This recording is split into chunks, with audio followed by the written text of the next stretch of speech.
হাতগুলো উল্টো পাকে এইভাবে দেখেন আমার হাত। হ্যাঁ, আমরা মোনাজাতের শুরু হচ্ছি নিজের ভুলের জন্য, আমাদের ভুলের কারণে এই আমাদের পরিণতি, অন্যায়ের কারণে আজকে অবশ্য আকাশ থেকে রহমতের বৃষ্টি দাও আল্লাহ, আকাশ থেকে রহমতের বৃষ্টি দাও আল্লাহ।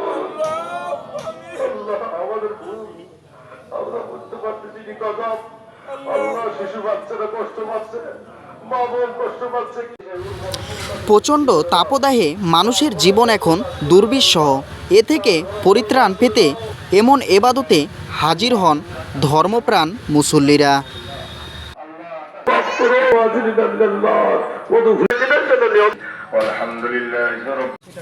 আসসালামু আলাইকুম রহমতুল্লাহি ওয়া বারাকাতুহু। আলহামদুলিল্লাহি রাব্বিল আলামিন ওয়াসসালাতু ওয়াসসালামু আলা রাসূলিল কারীম ওয়া আলা আলিহি ওয়া আসহাবিহি আজমাইন, আম্মা বাদ।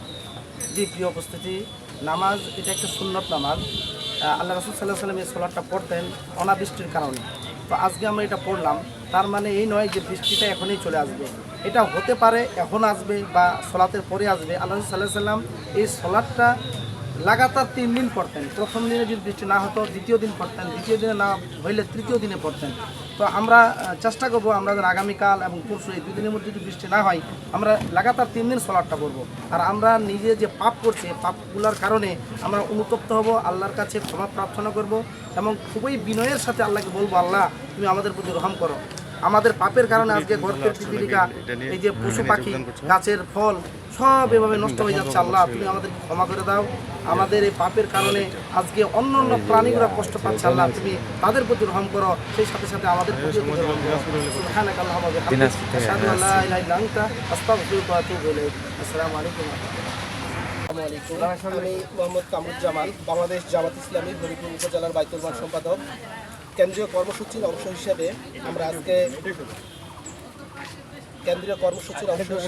আজকে 24-25 তারিখ যে সারা বাংলাদেশে বাংলাদেশ জামাত ইসলামী কেন্দ্র যে কর্মসূচি ঘোষণা করছে তারই আলোকে আমরা দামর শিরপুর ঈদগাহ মাঠে এই সালাতুল ইস্তিগফারের নামাজের আয়োজন করেছি, এর ব্যবস্থাপনা করেছি। আমি এই উদ্দেশ্যে সারা বাংলাদেশের পুরো বিশ্বকে বলতে চাই, আজকে বাংলার জমিনে কোরআন ভূমিষ্ঠিত, আজকে বাংলার জমিনে দিন প্রতিষ্ঠিত নেই। আল্লাহর জমিনে আল্লাহর দিন প্রতিষ্ঠিত হবে, আল্লাহর কোরআনের আইনে আমাদের এই দেশ পরিচালিত হবে। এটা না হওয়ার কারণেই আল্লাহ আমাদের এই মূলত এই গজব নাযিল করেছে। এই জন্য আসুন বাংলাদেশ সহ সারা বিশ্বের যে মুসলিম উম্মাহ আছে আজকে আমরা একত্রিত হয়ে যাই আল্লাহর জমিনে আল্লাহর কোরআনের দিন প্রতিষ্ঠা করার জন্য। প্রত্যেকেই যেন আমরা স্ব জায়গা থেকে ভূমিকা রাখতে পারি, এই দৃঢ় আশাবাদ ব্যক্ত করে আমার কথা শেষ করছি। আসসালামু আলাইকুম রহমতুল্লাহ। আমরা সালাতুল ইস্তিসকা নামাজ শিরপুর ঈদগাহ মাঠে শেষ করলাম। সালাতুল ইস্তিসকা এই নামাজে আমরা মহান আল্লাহকে আমাদের ভুল ত্রুটিগুলো তুলে ধরলাম, যাতে করে ভবিষ্যতে আর ভুল না করি, এবং আমরা চেষ্টা করব যেন আমাদের পাপের কারণে যে আল্লাহ রাব্বুল আলামিন অসন্তুষ্ট, যেন আমাদের এই তওবার কারণে আল্লাহ সন্তুষ্ট আমাদের উপর হন। এটাই আমরা আল্লাহর কাছে তুলে ধরব। আল্লাহ আমাদের সকলকে মাফ করুন। নামাজ পড়ে আপনার অনুভূতিটা কেন? আসসালামু আলাইকুম। নামাজ পড়ে আমাকে অনেক ভালো লেগেছে। আল্লাহ যেন আমাদেরকে ক্ষমা করেন। অনাবৃষ্টির কারণে আমরা সকলেই কষ্টের মধ্যে আছি। আল্লাহ যেন অতি সত্বর আমাদের দোয়া কবুল করেন, সেই সাথে এই সৃষ্টিকুলের উপর যেন আমরা বিশেষ গ্রহণ করেন, আমরা যেন অনাবৃষ্টিকে রক্ষা পাই। আল্লাহ যেন আমাদের দোয়া কবুল করেন, এই জন্য আমি চেষ্টা করছি। আসসালামু আলাইকুম ওয়া রাহমাতুল্লাহি ওয়া বারাকাতুহু। নামাজ পড়ে আমরা যে আল্লাহর কাছে, মহান স্রষ্টার কাছে যে আমরা আনুগত্য প্রকাশ করলাম, আমরা যে নিজেকে আত্মসমর্পণ করলাম, আমরা যে খুশিভূত হলাম, আমরা যে আল্লাহর গোলাম, বান্দিগি প্রকাশ হয়েছে আমাদের মধ্যে দিয়ে। আল্লাহ যে শ্রেষ্ঠ একজন প্রভু, আল্লাহ যে একমাত্র এই জগৎ প্রভু, সেটাই প্রমাণ করলাম আমরা যে সকল ক্ষমতার উৎস আল্লাহ, সকল শক্তির উৎস আল্লাহ। আল্লাহ ছাড়া মানব জাতির উপরে কেউ অনুগ্রহ বর্ষণ করতে পারে না, আমরাও করতে পারি। তার আগে কখনো নামাজ পড়ছি, নামাজ পড়ছি। এখানে আসে আপনি কেমন মানে অনুভূতি? হ্যাঁ, এখানে আসার পরে আমার অনুভূতি অনেকটাই, এখন আমার মনটা ফুসফুরে হলো যে ইনশাল্লাহ হয়তো আল্লাহ আমাদের এই প্রার্থনা কবুল করবেন, আকাশ থেকে রহমতের বৃষ্টি বর্ষণ করবেন। সকাল 9টায় ইস্তিসকার নামাজ অর্থাৎ অনাবৃষ্টির জন্য নামাজ পড়েছি জামাতের সাথে। তারা এখানে 300+ মুসল্লির উপস্থিতি ছিল এবং সুষ্ঠুভাবে নামাজ হয়েছে, দোয়াও হয়েছে। দেশের জন্য এবং মুসলিমদের জন্য বৃষ্টির জন্য অনেক কান্নাকাটি করেছি।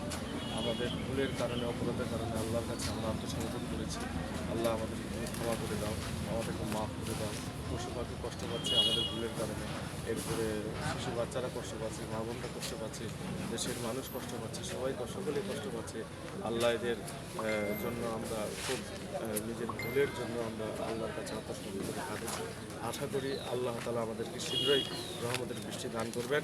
এটি আল্লাহর কাছে আমাদের বিশেষ চাওয়া রয়েছে এবং আল্লাহ অবশ্যই ইনশাআল্লাহ সেটা পূরণ করবেন। এই কথা বলে আমি আমার বক্তব্য শেষ করছি। সকলকে ধন্যবাদ। আসসালামু আলাইকুম। একটু দেন। একটু মানে তওবা ইস্তেগফার করলাম। আমরা বুঝতে পারছি আল্লাহ আমাদের কাজ করার জন্য আমাদের প্রতি বেজার হয়ে গেছে। বেজার হওয়ার পর আমাদের বৃষ্টি দেয়নি। এই জন্য শুধু আমরা কষ্ট পাচ্ছি না, পশু পাখিদের শুরু করে প্রত্যেকটা প্রাণী কষ্ট পাচ্ছে। তাই আমরা আমাদের ভুল বুঝতে পারে, আমাদের ভুল স্বীকার করে আল্লাহর কাছে তওবা ইস্তেগফার করে আমরা আমাদের বৃষ্টির জন্য আল্লাহর কাছে দোয়া কামনা করলাম, করুণা করলাম। আল্লাহ হয়তো আমাদের বিশ্বাস আছে আল্লাহ আমাদের দোয়া কবুল করবেন এবং বৃষ্টি অচিরেই দিবেন। এর মধ্যে সমস্ত প্রাণী থেকে শুরু করে মানুষ সহ যত আছে সবাই যেন শান্তিতে বসবাস করতে পারে, এটুকু আমরা আশা করি। আল্লাহ যেহেতু দয়াশীল, আমাদের যতই পূজা করে থাকি, যতই ভুল করে থাকি, আল্লাহ আমাদের সকল ভুল ক্ষমা করে দিয়ে আমাদের দোয়া কবুল করে অচিরেই বৃষ্টি দান করবে, এটুকু আমরা সবাই মিলে আশাবাদী প্রতিষ্ঠিত। আর আমি বলবো এরকম যেন আমরা সবাই মিলে তওবা করি, ইস্তেগফার করি। সারা বাংলাদেশে যেখানে আছি যেখানে দেখতেছি সবাই আমাদের ভুল স্বীকার করে আল্লাহর কাছে তওবা করে কান্নাকাটি করি। আল্লাহ যেন আমাদের ভুল ক্ষমা করে আমাদের প্রতি গজব আর না দেয়। আল্লাহ যেন আমাদের পৃথিবীতে শান্তি দান করে আমরা যেন ইহকালে শান্তি পরকালে মুক্তি পাই, এইভাবে চলতে পারি। এইটুকুই আমরা কামনা করবো, এইভাবে আমরা চলার চেষ্টা করবো ইনশাআল্লাহ। আসসালামু আলাইকুম।